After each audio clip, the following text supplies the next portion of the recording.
Today's episode of the Star Local Media High School Sports Podcast is brought to you by Poor Richard's Cafe and Star Local Media. Poor Richard's Cafe, Plano's oldest restaurant since 1973. They are open daily from 5:30 a.m. to 2:30 p.m., serving the three most important meals of the day: breakfast, lunch, and dessert. It is true Texas home-style cooking made with love and grit. That is Poor Richard's Cafe, located off of Avenue K in Plano.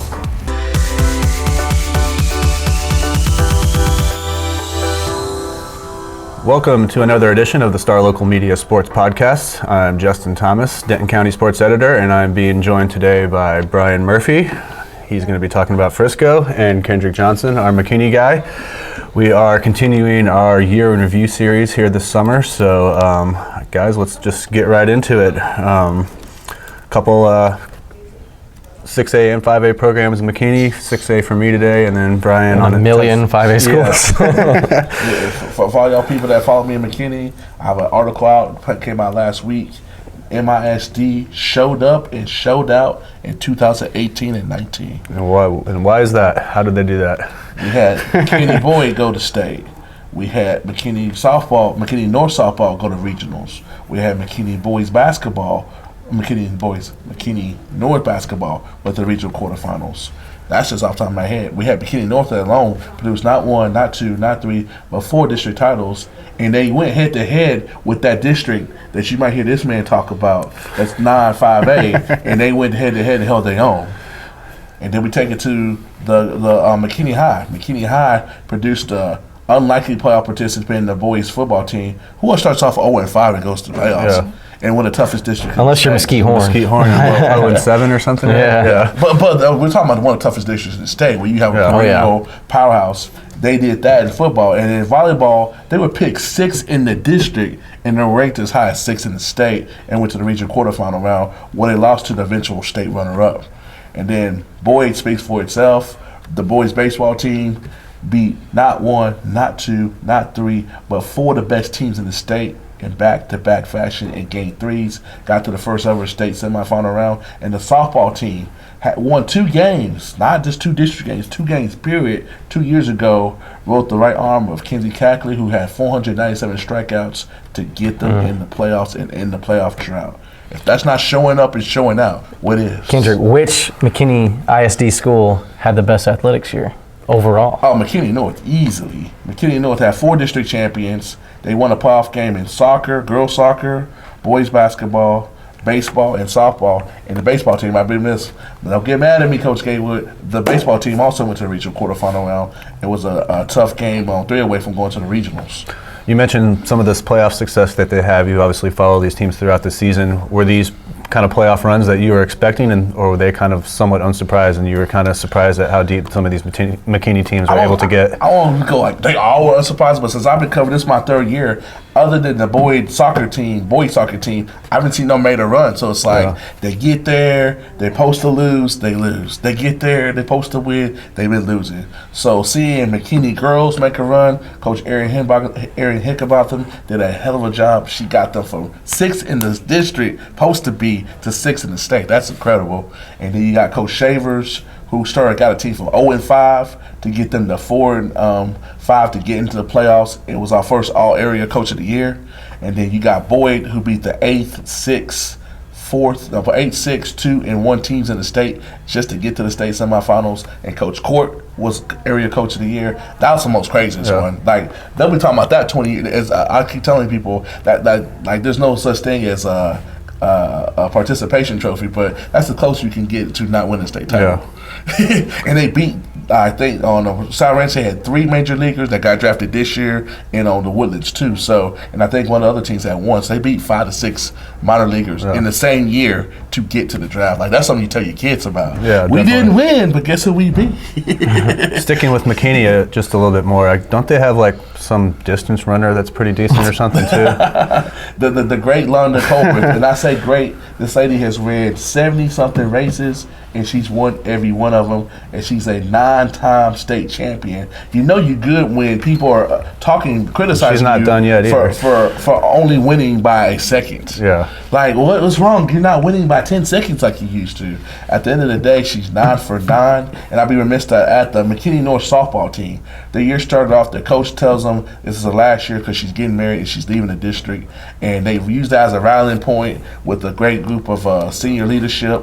Caitlin Denhardt and Paige Capley helped lead them to the regional semifinals. But on their way, they beat this man here's district. That would be Frisco. Swept Frisco Independence. He's always going Beat Frisco Lone Star, and nobody gave them a chance. They said they were going to get run rule, but they ran rid of the Frisco. But didn't McKinney North finish first in that district, and Lone Star stumbled in as the 4 seed, and Lone Star took them to 3 games. They beat them pretty good in game 2. You got to give them some props there. I don't know what happened in the Independence series. Shout out to Independence winning the district in softball. I think North was just red hot, man. Caitlin Denhardt went from nobody talking about this girl to she was an all-state player, and their coach did as good as a job you can get without getting. She basically finished runner-up in the all-area coach of the year. Coach Amy Gwynn, Coach Gwynn. Great job. Props to you. She's heading off to another school district because she's getting married. But she's only 25 years old and has won 70 games. Wow. Well, since Kendrick always seems to like to go at and knock down the Frisco schools, here's your chance to The thing is, the prop Frisco them up. schools have a lot of talent, a lot of individual talent. But my man here acts like, how is McKinney going to compete with this? Like, this is like the Alabama Invitational where they're in it every year. And Lebanon soccer. Frisco had a pretty good year. Come on, man. The sports you're bashing me for is when McKinney North was the 1 seed in something in a really weak district, and then they go play the 4 seed in a Frisco district, and those are pretty good games. They played Lebanon Trail. So we balance it out. Had they lost to Independence, you have something to say. But they got the number 1 team. Independence, man, they're 1 year away from making a deep run. They're just young. Their best players are sophomores and juniors. They'll be back. But Lennon Colbreth, she had some competition this year. If you don't remember, the person that ran her the best, kept the closest with her in all these regional and state meets, was Colleen Stegman from Frisco Reedy. 3 times by a total of like 6 seconds. Yeah, it's not like London is great. What year is she? She's a sophomore. So Colleen's senior year, she'll finally have that monkey off her back with London Colbreth. Hopefully there isn't some young stud coming up somewhere in the state or in the area. There's one in Flower Mound, but she won't have to compete with her. 6A. Thank God for Colleen's sake. But yeah, I mean, so Colleen Stegman, I mean, I wouldn't be surprised if she kind of gets in the mix next year. I'm not saying she's going to beat London Colbreth, but by the time her high school career is over, I think she'll have a state title in long distance running there. But sticking with Reedy, man, the first biggest story of really the year, in my opinion, was the Reedy football team. Yeah. How they came out of nowhere. 2 years ago, they were 2-8. Last year, they kind of were knocking on the door, and then in 2018, their 3rd ever varsity season, they go 4 rounds deep. They give Aledo their stiffest competition that they faced all year long. Aledo blew out everyone, especially in the playoffs. Reedy only lost by 10. To Aledo in the 4th round. And that was a weird game. It was at Justin Northwest. That time of the year, late November, early December, the weather is just awful, man. It was just blustery wind. It was kind of raining off and on.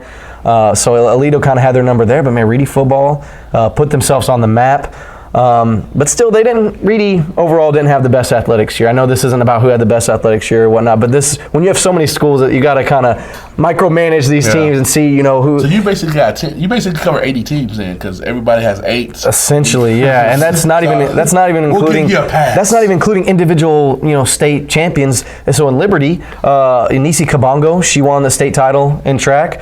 Sonia Ford, she won one as well. The Liberty girls wrestling team dominated as well. They have multiple state qualifier state champions there as well. But when a couple weeks ago, I saw something on Twitter. Lone Star, of all schools, they were out here talking. They had the deep run in girls basketball, went to the 5th round. They had the deep run in boys basketball, go to the 5th round.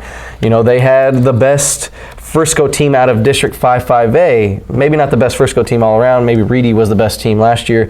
But they made that run before they lost to Tyler John Tile in the playoffs. And baseball made it to the regional tournament as well. So you have these main sports. So when you have the main, the big three, I guess you could say, football, basketball, baseball, making these deep runs, it magnifies things quite a bit. So Lone Star, they had a lot to talk about on Twitter once the school year was coming to an end. So a lot of people were saying, hey, we had the best athletics year in Frisco, and maybe of all time. Even Jason Shelley, former quarterback who's now quarterback at Utah, he chimed in on Twitter about it as well. And they had a case. They had a case for it. But when you really crunched all the numbers down and count all these other sports, golf, which Frisco's really good at, Wakeland boys sent a golf team.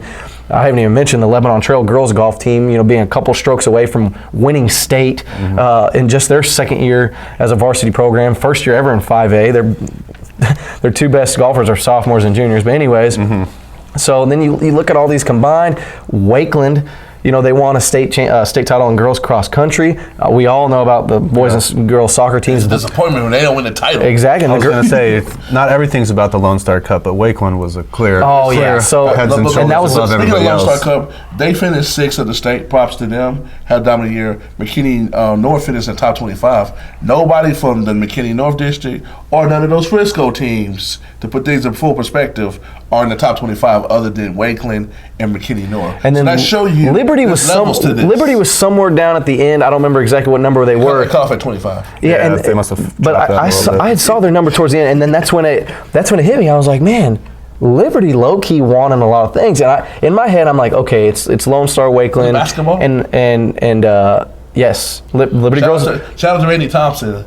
Randy Tom, man. Me and Kendrick still talk about that all the time. She part of the family. The crazy shot. That might have been the coolest moment all year covering Frisco sports. Oh, you were alive. I was there at the Curtis Caldwell Center, man. She had that mama mentality. Regional final against Lone Star. They played twice already. One of them had gone in overtime, and just classic battles. The two best teams really in that area, and they were there in the same district. She channeled that mama mentality. She really did, man. She scored 19 points. Most of it came in the fourth in overtime. But if y'all don't know about this shot, it was round 5 against Lone Star, down by 3. Randy is forced to heave up a 25, 28-foot three-pointer to tie it and nails it. And there's a great picture by our own Glenn Gunn. I gotta give Glenn a shout out on this one. You see Ross Reedy, the head coach for Liberty. He's in the background. He's just like, are you not entertained? Yeah. He's just, he texted me afterwards. He's like, hey, man, you got to take that picture. I got sweat on my armpits. I'm like, hey, no one is worried about that at all. Y'all just tied up, that picture was epic. And then they went on to win the game in overtime, and then they lose to Amarillo in the state final. But that was a great game there. So big props to them. Liberty volleyball also won the district. Liberty boys basketball also made a nice run. They were co-district champions with Lone Star. So I was thinking, man, Liberty, on top of those individual state champions and, wrestling and track and stuff, I was like, man, they passed Lone Star. I'm sorry, Lone Star. I know y'all had the great runs in those big sports like football and basketball and stuff, but Liberty, I think Liberty, finished second in my Lone Star Cup standings, I guess you could say. But Wake Brian Cup, the Murph Cup, but you gotta show it to one of the schools that present that. I may not make it out alive. But yeah, so then of course you had Memorial, kind of making some noise. A cool moment was them beating Lebanon Trail in football earlier in the year for their only win of the season. The very first, they've been a program for what? 2 months, and then they go out there and it's a 2 months. Really, man, they roll out guys in the summertime, and next thing you know, they're having to play varsity football on the 5A level. That's brutal. And then their girls basketball team made the playoffs, almost beat Wiley East, I believe, in the first round. Their two best players are freshmen, so we'll be seeing them a lot. And Lebanon Trail girls golf, like I mentioned, they won state. They finished second at state. They were leading after day one. Gotcha. And man, that's what Frisco gets you. If you look at those, that's on the seat. I think they have too many teams to get the cup, but that's what it gets you. You got a lot of those individual tennis and golf. They have like a school that's the tennis school, that's the golf school, that's the track school. Honestly, man, there's a couple in each one that's like, hey, that's like, you'd say Lone Star right now is the basketball school, but then Liberty's also a basketball school. I'd say like there's 2 or 3 schools in Frisco that are specialized in a certain sport. I'd say like golf would be, Wakeland, Lebanon Trail, and maybe either Centennial or Liberty, who's been, in the state. You got the undercover recruiting. Oh man, I'm not going to dive into that. But I feel like I haven't left anyone out. Shout out to Frisco Heritage Baseball making the playoffs for the first time ever.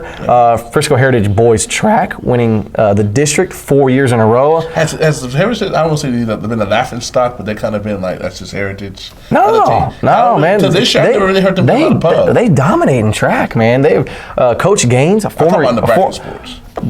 This is the first, like, they had a good year. Yeah, because this is the first year I've heard them be on the radar, so it's kind of like they're turning things around. Yeah, sort of. But they do other things really well. When you think about heritage sports, the track first comes to mind. I mean, 2 years in a row, the girls have won district. 4 years in a row, the guys have won district. They've got Christine Gaines, former U.S. Olympian, as the head coach. Oh, she's coach. Oh, yeah. And they finished second behind McKinney North in the regionals. Yeah. Oh, and she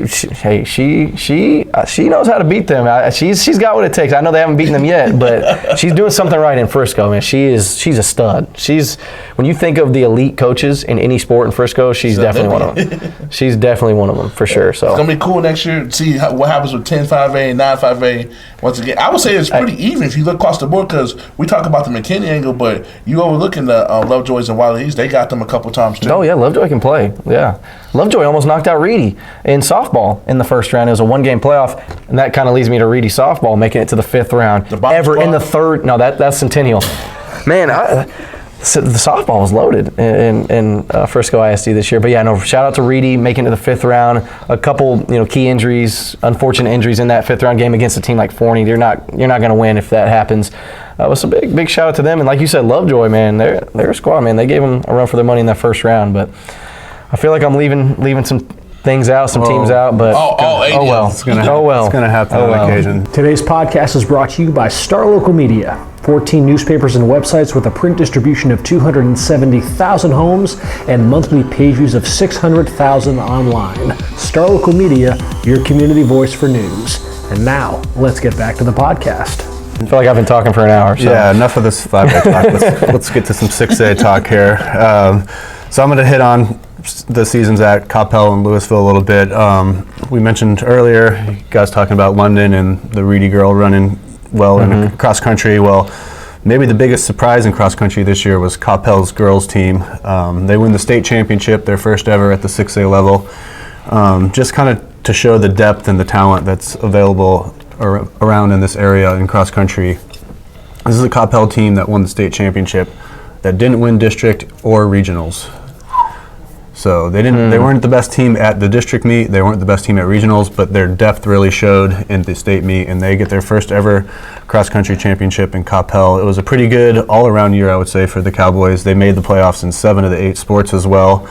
They picked up... Which sport did they not make the playoffs? Girls basketball was the only one they didn't make it out in. It's a shame. They have such a nice court and such a nice gym. Well, they were right on the cusp, but a pretty strong district there when you have, especially when you work in Irving MacArthur and with the other Lewisville schools and stuff. So that was the only sport they missed out on, but they picked up a couple championships as well. Girls soccer had a great season, lost in the 3rd round, but if you're asking me, they were the 2nd best team in the state. Nobody gave South Lake Carroll a game like Coppell did in that 3rd round, taking them into overtime. They ended up losing 3-1, but they did get them to overtime. South Lake just goes on to just pretty much massacre everybody the rest of the way to the state championship. That South Lake team might be one of the best teams assembled in the last 10 Certainly, from what everybody says, offensively, it's one of the most talented offensive teams ever. I'm not too in tune with their roster, to be honest, but I'm guessing they're going to be good again next year. It's South Lake, man. They're going good. He knows about that culture. But yeah, the Coppell. South Lake alum, aren't you? Yes, okay. I'm a former Dragon. But yeah, the Cowgirls had an incredible soccer season. They just ran into the one team that probably could have beat them, and they happened to run into them in the 3rd round instead of the state championship. Boys basketball. They're coming into there, they lose what many people thought might have been their best player. He transfers to I School in Lewisville.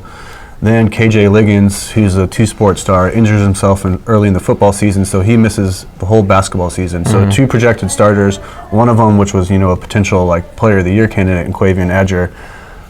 Doesn't matter, they still win the boys basketball district championship, so a great year there. Tariq Aman kind of wraps up his 4-year varsity career, leading them to the title there. So pretty good year all around for Coppell, even though I would say probably a couple postseason exits a little earlier than they would have liked. And then we'll wrap things up talking about Lewisville and another good year for the Farmers. Props to them. They were that team that hung around, found a way to get in the playoffs, and did damage once they got up in there. I followed them from afar. So yeah, it had been over 10 years since the Farmers had made the playoffs in football. They finished second in the district. And that's even with that sweet water tower on 35 where it says their one state title in 93 or 94 or something. Yeah, two of them. Don't be fun. They went back to back. At Brian Murphy, get that man. Come at me, Lewisville. I made another enemy. Not back to back. There was 1 year in between, but yeah. So first time making the playoffs in over 10 years. They were right in the hunt for the district championship. They finished second to Flower Mound by 1 game. Flower Mound was their only loss. That was the first district game of the year, and they actually led that game by 20 points in the third quarter. Flower Mound stormed back to get the win. That was all that cost Lewisville from getting the district championship, but they get in the playoffs. They win in the first round in a thrilling 3 overtime game against Keller. And then Were you there? No, I wasn't at that one, but unfortunately the one I was at was the end of the run against that powerhouse Duncanville team that took care of them in the second round. But still a good year for Lewisville in football season. And then they make the playoffs in both boys and girls basketball. A real veteran girls basketball team. And then, of course, the boys team. Who knows what they could have done in the playoffs if their standout freshman Keontae George, who was our Star Local Media Newcomer of the Year, if he didn't get... I've been seeing a lot... I don't get impressed with youngsters. I'd be like, he's all right. Well, you should be impressed with this one. Remember, I asked you who he was. JT was talking about him since like early November, and he was just like, man, there's a freshman, I'm like, okay. Shout out my man Booker Woodfox gave me the heads up on Keontae George there, and he did not disappoint this year. And I was like, this guy got some skills. He was 1 for 6 going into the third quarter, and he busted 15, hit 4 3-pointers. Like, this is my team. Like, this guy's a freshman. Does he look like a freshman? Not in height-wise. Height-wise, he does not. He got to fill out. Yeah, he's got to fill out. He has star potential. He could be RJ Jr. If you just watch him play, though, he does not look like a freshman. No, his skill level is... I've been seeing a lot of tweets about him the last couple months lately, and so it all makes sense. Yeah, he's been having a good year on the summer circuit. He gets my thumb approval like Ryan's Toy Story. He's my thumb approval.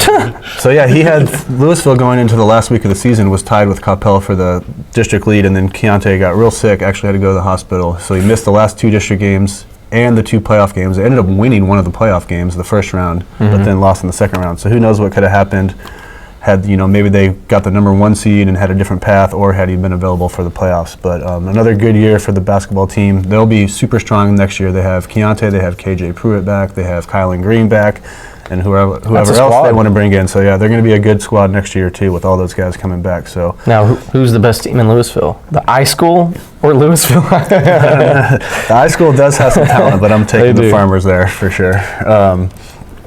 We'll see if the I School gets any more transfers this year. They were pretty active getting the big 7-foot guy from McKinney along with Quavian last year. So 7-foot guy. And they got the I School has some guy on their team. And they got Julian Larry from Lone Star, Austin Lewis from Wakeland. Who they play? That's a really good question. I'm not trying to be funny either. They just play different tap schools or private schools or they like academy IMG schools of Texas. I wouldn't say they're at that level. Last year was their first year, so I don't know. Yeah, they're not at IMG level. But essentially, they play just random private schools and stuff like that, and random other academies. I know it sounds like cliche, but they play who they can get to play them, or who they can get games with, or who they feel is also basically they're the new Prime U. Prime Prep, Beyonce. So they're trying to be. But yeah, pretty good kind of bounce back year. A lot of enthusiasm around the football team and what head coach Michael Odell has going on there. So, and then didn't finish as strong as they would like with baseball and softball and some of the individual sports, but still a pretty good year for the Farmers there, especially getting back to the playoffs in football. I know everybody's really excited to see that, as was I.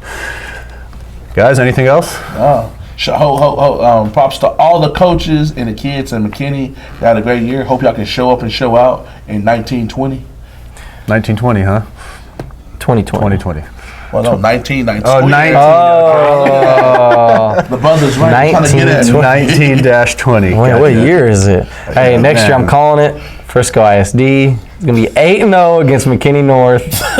If North makes the playoffs. Not even doing previews. Not even to previews yet, and you guys are already going at it. This is how blasphemous that is. They went 8 for 8 and won 4 district titles, and they return probably the best junior will be senior class. I stand by what I said.